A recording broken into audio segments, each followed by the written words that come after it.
Lundi 31 janvier 2022, bonjour à toutes et à tous.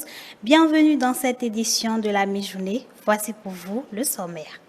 Le Bénin dispose depuis le 20 janvier dernier un test de loi régissant l'hygiène publique au sein des collectivités décentralisées, des établissements et autres structures. Comment les acteurs ont-ils accueilli ce test de loi? Le magazine de la rédaction est à suivre. 8 personnes, dont 2 policiers, ont été tuées samedi à Mokpa, dans la commune de Savalou, suite à un affrontement. C'est une affaire de prophétie apocalyptique qui a dégénéré. Les faits à suivre avec le porte-parole de la police républicaine. Vous suivrez également dans cette édition le compte rendu des différentes rubriques de votre émission Dimanche c'est politique. Les analyses et lectures de quelques acteurs au sujet des faits marquants de l'actualité au cours de la semaine écoulée. Voilà pour le sommaire.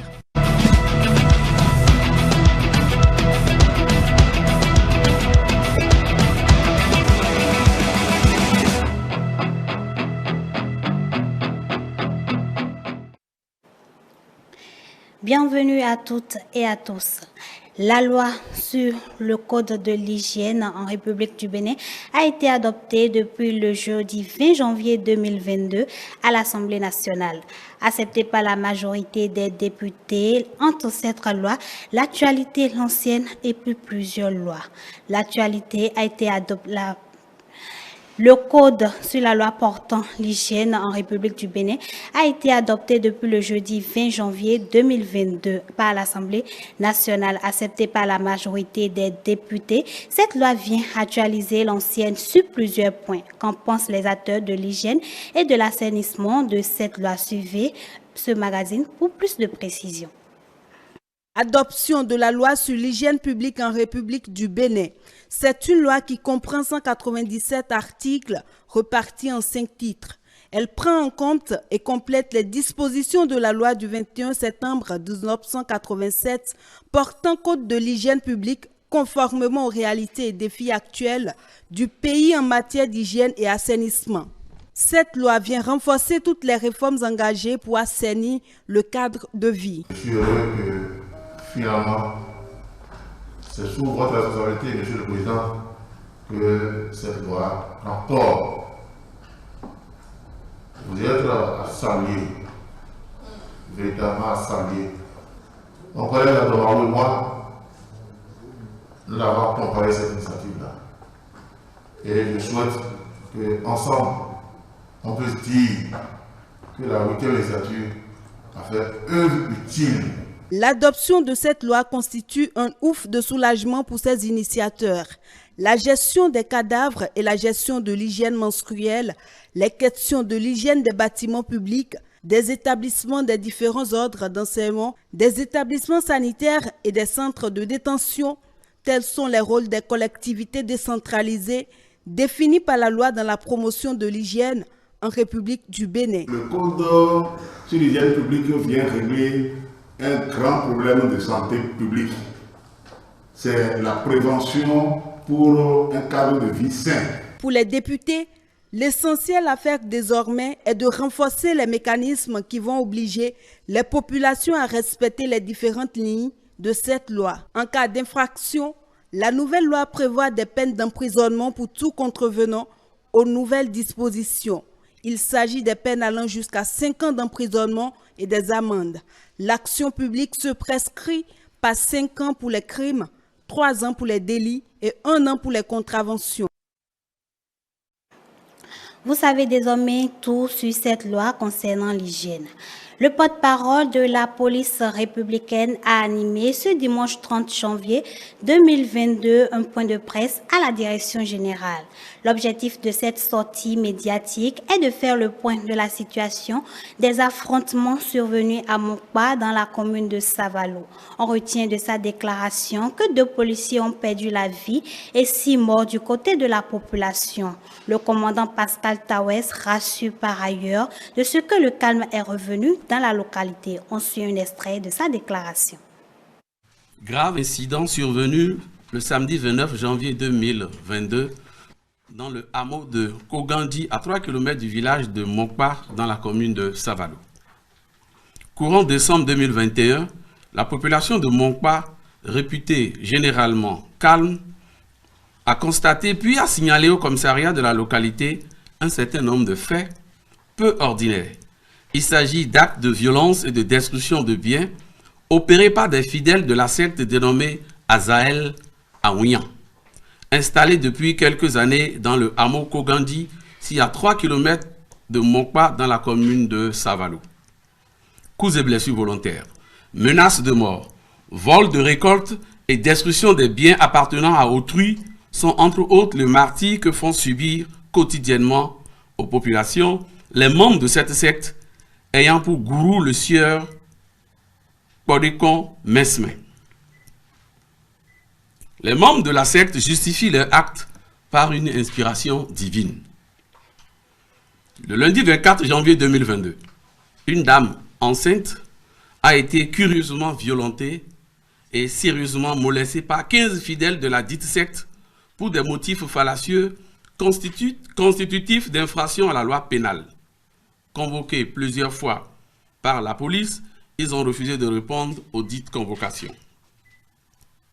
C'est alors qu'une équipe du commissariat de Mokpa s'est rendue au siège de la secte pour rencontrer son premier responsable et comprendre les causes réelles de tels agissements de leur part. Mais elle s'est vue opposée par des fidèles violents et drogués, un refus catégorique d'accéder à leur siège. L'équipe de la police a fort heureusement échappé à une séquestration après l'érection de plusieurs barrages faits de troncs d'arbres sur la voie par ces soi-disant fidèles. En effet, les fidèles de cette secte professent la fin du monde. Leur besoin ultime était de vider leurs avoirs et de se départir de tous les biens de toute nature avant l'avènement de la dite fin du monde. Ils étaient donc autorisés par leur gourou à saccager les récoltes des populations, détruire les biens de leurs voisins, puis commettre tout acte répréhensible au motif qu'ils ont reçu l'inspiration et l'autorisation du Saint-Esprit. Pour ne pas laisser s'installer une zone de non-droit et ayant affaire à une forme progressive d'endoctrinement des populations de la localité, sur autorisation expresse, une opération d'interpellation des auteurs de ces actes a été rapidement planifiée pour être exécutée le samedi 29 janvier 2022. Malheureusement, l'opération de ce samedi va tourner au drame. En effet, après l'interpellation de certains responsables recherchés, les fidèles drogués armés de gourdins et de fusils de fabrication artisanale, sous les ordres du gourou, ont séquestré, dans un premier temps, 2 fonctionnaires de police qui tentaient de les raisonner plutôt que de faire usage de leurs armes. Voulant coûte que coûte libérer les co-religionnaires armés de fusils de fabrication artisanale, de bidons d'essence, ils ont attaqué et tenté d'incendier le commissariat de police de Mokpa. Heureusement, le dispositif mis en place a permis de les repousser. Les négociations entreprises par le biais des élus locaux pour libérer les 2 fonctionnaires de police n'ayant pas abouti, l'équipe de fonctionnaires de police s'est rendue dans la brousse où les membres de cette secte se sont retranchés à l'effet de retrouver leurs collègues. Malheureusement, ils découvriront les corps de ceux-ci froidement assassinés. Sur ce, ils ont entrepris une battue en vue de retrouver les auteurs de ce crime odieux. C'est alors qu'ils vont essuyer des tirs de personnes en embuscade auxquels ils ont riposté. Cela a entraîné 6 morts. Nous profitons de cette occasion pour nous incliner devant la mémoire de nos collègues tombés dans l'accomplissement de leur devoir. Mesdames, Messieurs, suivez à présent les différents plateaux de Dimanche c'est politique de ce dimanche 30 janvier 2022. La résurgence des coups d'État en Afrique, notamment celui du Burkina Faso, a retenu les attentions sur l'entretien de ce dimanche 30 janvier 2022. Selon Marc-Laurent Razoumé, professeur de linguistique à la retraite, plusieurs facteurs ont conduit à cette situation et d'ailleurs à la menace terroriste galopante. On est d'abord triste en tant qu'Africain de constater qu'il y a une résurgence de ces actes-là encore en Afrique aujourd'hui, après 60 ans d'indépendance pour la plupart de nos pays. Gouvernance, malgouvernance, panne démocratique, la non-maîtrise de l'insécurité. Ensuite, il s'est ajouté à cela un problème ethnique dont on ne parle pas beaucoup non plus. Parce qu'il y a quand certaines fois il y a des attaques, vous apprenez que c'est les Peuls contre les autochtones, c'est les autochtones contre ceux-là qui veulent les éliminer et qui ne veulent pas les voir à certains endroits, ainsi de suite. Il y a un certain nombre de problèmes, les problèmes se sont entremêlés dans tout ça. Et les gens estiment que le gouvernement ne fait pas assez pour arrêter cela. Pour l'invité de Angèle Toboula, la CEDEAO est dans son rôle, celui d'aider à rétablir l'ordre. Qu'est-ce qu'il faut faire? Il faut les laisser faire. Nous, il faut leur appliquer les règles qui existent dans l'organisation. Mais sinon, le monde est ainsi fait. Tous les groupes, c'est ainsi fait. Quand nous sommes en groupe, c'est comme ça. Il faut respecter les règles. Mais moi, en tant que citoyen, il y a des choses que je ne peux pas faire dans le pays. Je suis régi par ces règles-là. Si je le fais, on m'arrête. Si je détourne, on m'arrête. On me juge, on m'arrête. Mais alors, que voulons-nous? Vous prenez le pouvoir, vous faites un coup d'État, c'est interdit au sein du groupe, c'est une règle fondamentale. Sur la rubrique Le Duel, il a été question de l'attitude des partis de l'opposition face aux défis de représentativité pour le compte des législatives de 2023. À cette occasion, les invités de Gilles Christidi n'ont pu s'empêcher de revenir sur les législatives de 2019. Nous avons, pour les élections de 2019, pour les élections de 2020, pour les élections de 2021, nous avons toujours pris les dispositions pour participer à ces élections. Mais au dernier moment, nous avons constaté purement et simplement qu'il y a une force qui ne veut pas que les élections soient inclusives et qui trouve toujours des mécanismes pour exclure. Et je peux citer les exemples de 2019, qu'est-ce qu'on a pris pour exclure l'opposition, de 2020, quelle est la manière utilisée, de 2021 également, qu'est-ce qui a été utilisé pour exclure les gens. Je peux les citer. On ne vous a pas exclu, vous êtes exclu. Je dirais plutôt que de par leur turpitude, parce qu'ils n'ont pas lu les tests et ils ont fait montre de résistance, ils n'ont pas participé aux élections de 2019. Mais, comme on le dit, ça fait partie du passé. Selon l'honorable Nourenou Achadé, les partis de l'opposition seront présents à cette élection à condition que des obstacles ne se présentent à eux à l'approche du scrutin. Une affirmation que n'approuve pas son vis-à-vis, Maître Jacques Migan, membre du parti Bloc républicain. Nous ne craignons pas les 10%.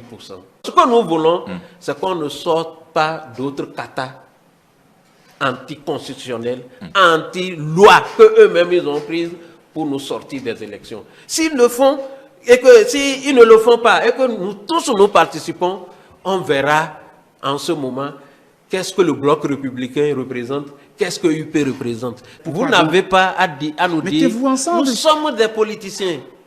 Nous sommes des politiciens. Nous avons créé le parti parce que nous savons que nous pouvons faire quelque chose. Ce n'est pas à vous de nous dire regroupez-vous. Si nous n'avons pas les mêmes idéologies, vous laissez tout le monde participer, vous verrez. Les invités de Théodule Roussa se sont prononcés sur l'affrontement religieux à Savalou qui a fait 8 morts, dont 2 policiers. Ils déplorent tout simplement la situation. Si nous, à cause de la religion, on vient jusqu'à ce point, la population doit également faire preuve de discernement, même si nous sommes dans un contexte religieux. Lorsqu'on enseigne les théories, lorsqu'il y a la prêche de pasteurs, il faudrait un discernement de la part de la population elle-même, des fidèles, j'allais dire. C'est déplorable, il faut avoir le courage de le dire, c'est des choses qu'on ne doit plus vivre actuellement en 2022. Les peuples africains, ce sont des peuples extrêmement religieux. Ça n'a rien à voir avec le christianisme, ça n'a rien à voir avec l'islam. Il faudrait que l'État ait un œil plus regardant dans ce qui se passe dans ce monde-là. Parce que ça n'appauvrit pas que, en fait, comme on le voit, ça appauvrit les intelligences, mais pas que les intelligences, ça appauvrit aussi les poches. Le lancement de la phase 2 du cadastre national la semaine écoulée a également retenu les attentions. Les débatteurs se réjouissent de cette opération qui vise à sécuriser les terres. Nous avons constaté dans le pays, surtout le cas de Abomey Calavi est évocateur, avec des scandales dans le domaine foncier. Et il faut que le gouvernement tape du poing sur la table pour corriger l'État.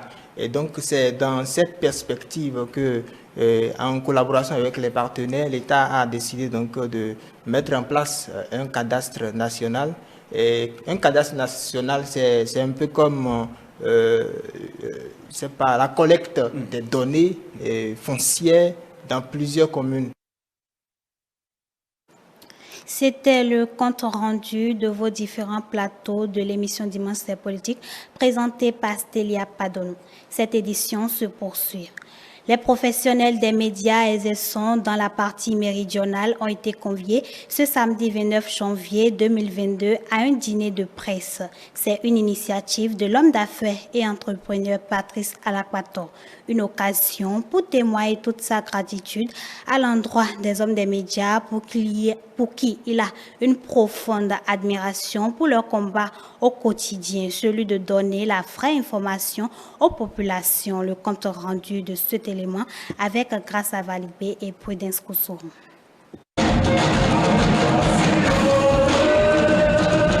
C'est dans cette ambiance de convivialité et de confraternité que ces hommes de médias et Patrice Alakpato ont passé ce moment de déjeuner. Pour l'homme d'affaires, le rôle de la presse n'est plus à marchander en matière de développement d'un pays.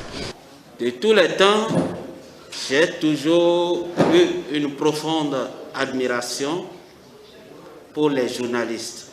J'ai beaucoup de respect et de considération pour votre corporation.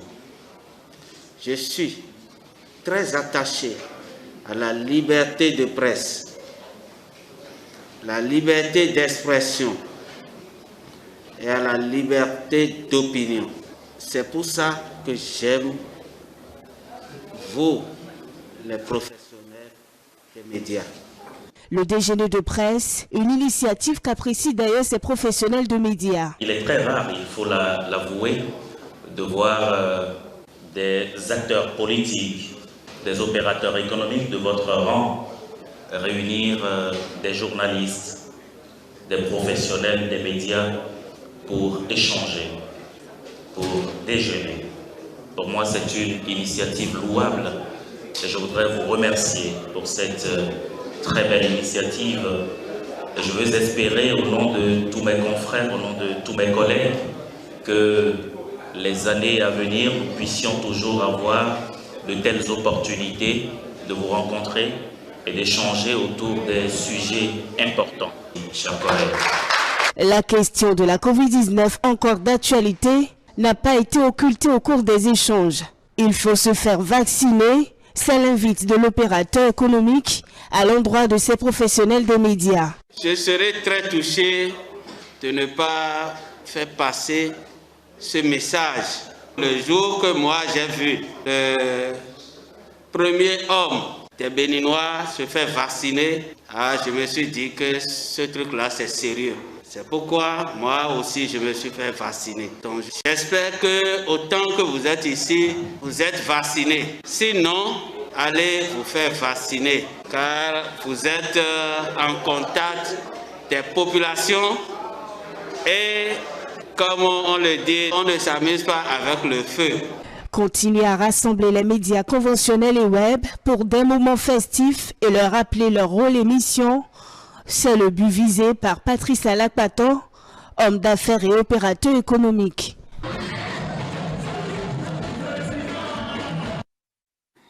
C'est sur cet élément réalisé par Grâce à Valibé que nous fermons cette édition. Merci de nous avoir suivis. Vous pouvez également nous suivre sur l'ensemble de nos plateformes digitales, notre site internet, le www.etelebene.com, notre page Facebook ETélé en direct, notre compte Twitter ETélé Live, notre chaîne YouTube ETélé Bénin et en direct via notre application iOS et Android ETélé Bénin tout simplement.